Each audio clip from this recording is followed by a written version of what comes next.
right, hi guys. So this is a panel on art and design and user experience and interface. I think we can throw that in there. And how that fits into augmented reality. We obviously have three very capable women here who I'm about to ask a couple of questions of. So why don't we just start things off simple. What got you started in working in augmented reality? Virtual reality. Virtual reality, okay. And how it doesn't quite do what I want it to do, so. I don't mind starting. So for a little bit of background on myself, my name is Kat Schneider. I work at Arrow Street with Kachina, and we are exploring VR and AR and its purposes in the built environment and in our practice in crafting the built environment. The way that I got into augmented reality was actually, show of hands how many people have seen the hyper reality YouTube video. So saw that a while back, was very overwhelmed and startled by what the future of augmented reality might be, and sort of felt a call to action to start to integrate AR into my practice, because I feel like augmented reality and an intentionalism with UI is something that's very important to me. So that was my call to action. So for me, I am a storyteller. I've always been a storyteller. So it was just over 2 years ago, this past September, I actually tried my first VR experience, which was actually just a simple 360 video. Somebody just like put their phone into this cardboard thing and I put it up to my face and I was standing in her living room. And then after that I was completely gone. Like I knew that that's absolutely what I wanted to do. And so I spent a couple years working with VR, and then I realized that there was an accessibility gap, where if you make something in VR, there's not that many people who can experience it. And I started being drawn to AR and the idea of actually like augmenting physical objects and using objects to actually tell the story, and how that can really convey a sense of wonderment and almost magic, where it seems like the world around you is suddenly coming to life. And so I've been working on an augmented reality project, an episodic storytelling project, that I have the first piece of it out there called Go Back Fetch It. And I'm Cindy Bishop, and I wear a lot of different hats at the Media Lab and Civic Media. But primarily I started thinking about how to create platforms, VR and AR platforms that other people would be able to leverage. Once there was a sort of a storytelling app, then I got into really wanting people to be able to create content for themselves and not just consume. So I created VR Doodler, which is a drawing app that's available through WebVR. And again, as you probably know, WebVR is far more accessible than many of the other devices that are out there. Again, though, as an artist and a creator, I feel like pushing the frame into someone's face isn't really the right way to go about creating content for everyone. So I'm really more interested now in terms of sort of not just bridging the gap, but also creating experiences that hold on to that materiality and that the texture that you have in real time. Awesome. So, Kat, you had mentioned the hyper reality, and obviously this is definitely a concern for augmented reality, as a lot of companies and practices get involved in using this as a tool. How do you see your platforms as artists and designers to help kind of curate this experience that we're all going to have in the future, and what is our responsibility to do that? So personally, a lot of the work that I do, and this is my personal take on what's going on with the industry right now. So my responsibility is twofold. Like, first of all, I see there being a problem where it's people keep talking about, like at CES, they're like, oh, what's that killer app? Why can't we find it? And the problem is there aren't enough diverse people, like unexpected people who have seen this technology, interacted with it enough, and see it as a possible medium of expression to actually feel like they want to start using it. And because of that, there's a large segment of the population, like I would probably argue the segment of the population that's responsible for a lot of the art and creativity that we live our lives inside of that aren't even looking at this technology at all. And the biggest barrier to that is what we talk about with like accessibility, the fact that like if you're constantly building things that will only work on like the most top of the line iPhone, and you have to have like something that just came out this year, you're leaving out pretty much everyone else. And my work is something that's actually started to take off with these types of populations, and I did an event. I actually did an Afropunk event back in November where everybody like really started connecting with the work that I was doing, and I was asking them like, tell me what phone do you have? Oh, I just upgraded to an iPhone 7. You know what I mean? And additionally, if this technology is going to be the filter through which we live our world, like it's actually going to become our reality. If we don't incorporate the views and the voices and the creativity of all of these alternate perspectives, then eventually we might end up living our lives in a world that's this narrow when it could have been so much more. Totally agree. I've been thinking, and so I sort of took a pause from pushing VR Doodler more into the AR space because I felt like I was missing something, and certainly Google and a number of the other companies are creating Tilt Brush and Quill and all these ways of making art in virtual reality or augmented reality. And I'm like, well, arguably this is a problem to begin with because you've now separated yourself and your embodiment from your expression, right? That you have sort of left these artifacts of what you've done, but they're not embodied. And so how are we going to, as we go forward, if we're not appealing to the artists who actually really want that feedback, and not just the feedback, but yes, you can use Tilt Brush to draw something, but can you gouge? Can you to have your texture? Can you scrape the Crayola marker across the whiteboard? No, you can't. So what happens when we're missing that? And no, it doesn't have to be everything to everyone, but I think we're definitely not leveraging the way that artists make art, which is a lot of wayfinding as opposed to building block using.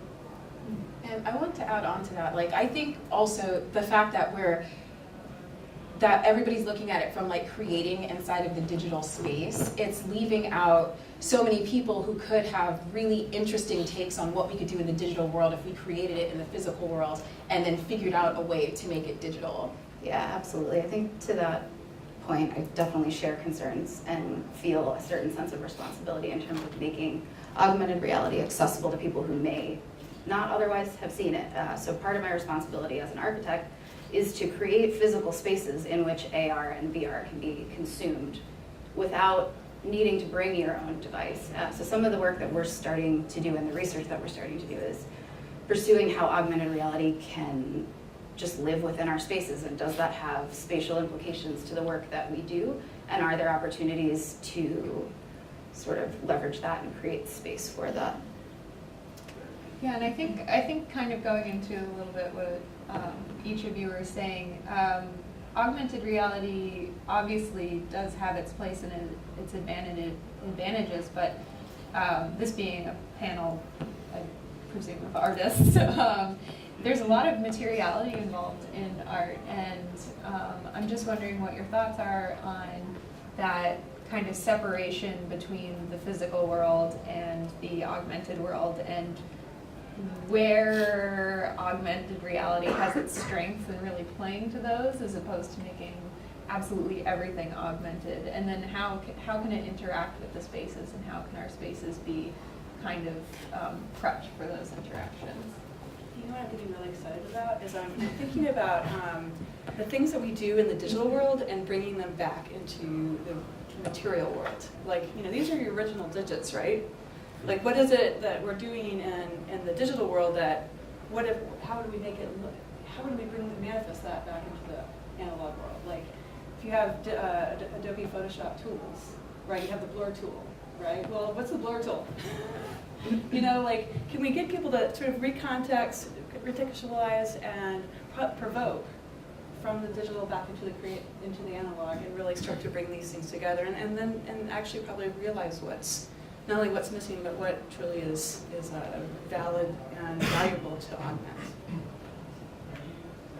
Yeah, I think you raise a really important point about augmented reality, which is that an AR application does not have to do everything in one application. It can be used incredibly intentionally to highlight what you want the user to do. So I know in the past I've seen phenomenal examples of fabricators and artists using the HoloLens and leveraging the spatial qualities that the hardware can give you to create and fabricate these things that you would never be able to do without a 3D printer or CNC router or these heavy pieces of equipment. So I think what's nice about AR as a creator is that it empowers you to and helps you think spatially in ways that you never have been able to before. So thinking about how we create physical spaces for this new age of creation is definitely something that's on my mind. I'm jealous that Disney came up with the term Imagineer, right? Because I think that is really the term that we can sort of take on as artists and creators and AR. Okay, so the idea of AR existing in public space and being able to create just about anything in that public space. This is kind of getting into some issues of freedom of speech, freedom of expression. When you do have a platform that's available for everyone to express themselves in, where do you see there being issues, or how do you see that being resolved, or should it kind of be a free-for-all?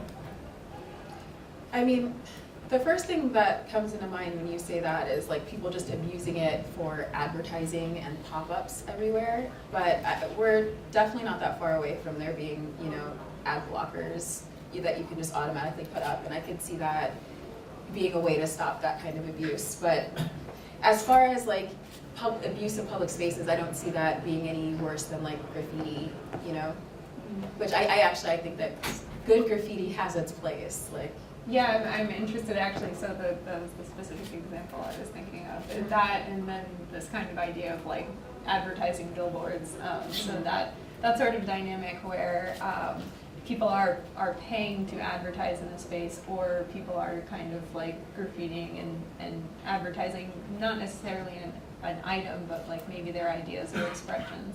And then kind of the balance of that space, and is that going to be seen differently in AR as it is kind of now in our physical world?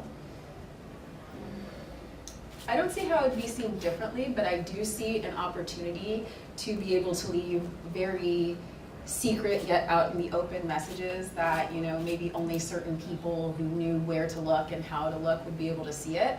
And so in that sense, I could see it being very useful as a political activism tool. So, in order to be politically active, do you have to want to be? And if that's true, you know what Neil, are you still here? Look up to what you so well said. You know, you said the right time, the right place, and the right way, which is totally appropriate. But also, what if you're in your filter bubble and there is no, you know, and you are already exhibiting prejudices and biases in certain ways? How do we give you data that or information that isn't in your filter bubble, that is a provocation for you to become more active, or to, you know, to be more aware of what your own filter bubble is? And how do you discover that? You know, like, do we just pop it up? I mean, how is that information going to be available and discoverable, I guess, is my question. Yeah, I think along the same vein, there's sort of a common theme out there that the way that tech is moving is that it's much more inherently personal, and that these assistants are much more involved in our lives than they ever have been before. So they're making decisions for you in terms of the information that you're getting from them. And with augmented reality, there is going to be this sort of curation that's inherently personal. I think AR will start to rely a lot on biometric feedback in terms of, are you really stressed out that you're seeing all of the stuff in your field of view, and will the app start to sort of self-adjust based on your persona? I'm not sure, but I'm interested in how that convergence of technology is going to start to ad block. Maybe it knows, you don't want to see ads, and how that's going to be handled. And what those algorithms, how they're taught and how they're trained, and what that means. And I think it's really important if we start to surface those algorithms and how they're trained, because that's one of the cool things about augmented reality. Is you can show, how, sort of in some ways the math or the physics behind something. And if we can leverage that, those visualizations, and make it more obvious what the machine is learning about us, or what our smartphones are learning about us, maybe that's a invitation to discovering what we may or may not know. Because if you're like, well, I want the right information, the right time, and the right place, that's like doing a search and find without browsing through the library, right? So how do we know that, how are we going to find the information that we may need if we don't know that we want it? So it's a really important question going forward. So is there, for each of you, is there an application that just really inspires you right now, or can promote creativity?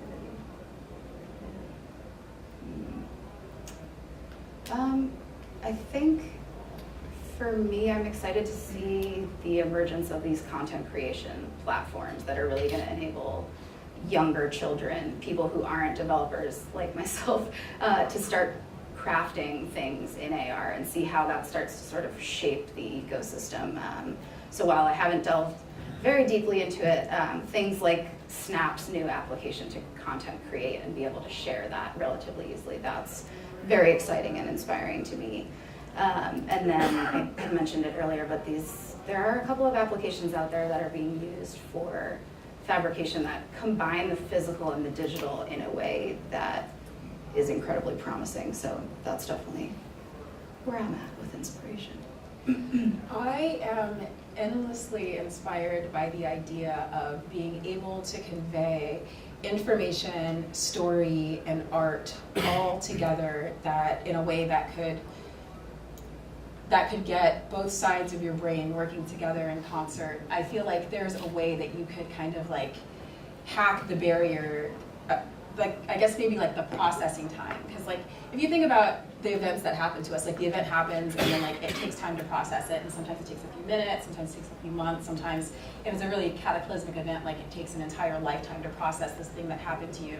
But I feel like if there were a way to give you information, give you the emotions behind it, and then give it to you in the right way, in the right sequence, we could effectively get rid of like the barrier of time, and we could learn a lot of information, gain a lot of insights very quickly. And that's something that really excites me about augmented reality. But first, it has to be entertaining. It has to make the best use of the novelty. It has to have some real, actual story behind it. And that's why I'm so drawn to storytelling. I just, there's just so much out there. It's such a fire hose. I really, content creation. Just I feel so strongly that inviting people to create is more important than inviting them to consume. And I know that the dollars are going towards people consuming, but the more that you can do, I mean, A-Frame, works well with AR as well, and that's really exciting. That platform is, the people, like at Brooklyn Interactive are teaching classes there. I'm really excited about that. My own particular interest is probably in surfacing some of the hidden biases. At Civic Media, we think a lot about that, so I'm excited about doing that. And that and AR cats, but don't tell me about it. Yes.